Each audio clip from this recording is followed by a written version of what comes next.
लड़की ने पीछे मुड़कर देखा तो एक कुत्ता सूखे कुएं के ऊपर खड़ा जोर जोर से भौंक रहा था। वह घबरा गई और उससे पूछने लगी कि क्या हुआ। तभी कुत्ते ने कहा कि इस सूखे कुएं के नीचे पानी है। इतना कहकर कुत्ता वहां से भाग गया। लड़की तुरंत अपनी माँ के पास गई और बोली, माँ, इस कुएं में पानी है। लेकिन यह सुनते ही पड़ोस की एक औरत जो बहुत चालाक थी हंसते हुए बोली कि यह कुआं तो 3 साल से सूखा है, इसमें पानी कैसे हो सकता है। लड़की ने अपनी माँ से कहा कि वह झूठ नहीं बोल रही है और माँ से कहा कि कुआं खोलकर देख लें। माँ ने बेटी की बात पर भरोसा किया, उसे एक तरफ खड़ा किया और खुद आगे बढ़कर कुएं पर रखे पत्थर हटाए। फिर ढक्कन खोल दिया और पानी निकालने की बाल्टी नीचे डाली। यह देखकर वही चालाक औरत मजाक उड़ाने लगी और बोली कि सपने देखना बंद करो, इसमें पानी नहीं हो सकता। माँ को उसकी बात बुरी लगी और उसने कहा कि अगर सच में पानी निकला तो वह और उसके जैसे लोग एक बूंद भी पानी नहीं पी पाएंगे। वह औरत घमंड से बोली कि अगर पानी निकला तो भी वह नहीं पिएगी, जो पिएगा उसकी जीभ सड़ जाए। आसपास के गांव वाले भी उसकी हाँ में हाँ मिलाने लगे। तभी माँ ने सबको चुप कराने के लिए अगली ही पल कुएं से पानी से भरी पूरी बाल्टी निकाल ली। यह देखकर वहां मौजूद सभी लोग हैरान रह गए। किसी को यकीन नहीं हुआ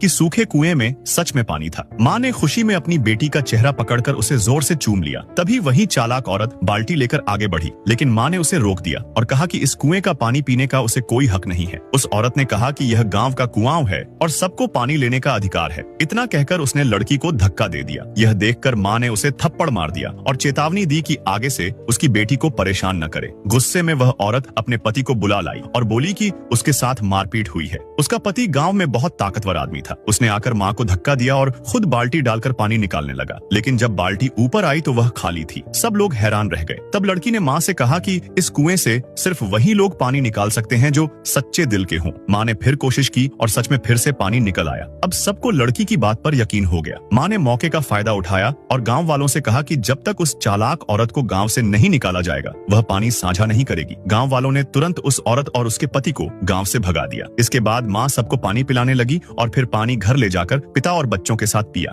उस अकाल के समय में खाना ही नहीं, पानी भी बहुत मुश्किल से मिलता था, इसलिए सब बहुत खुश थे।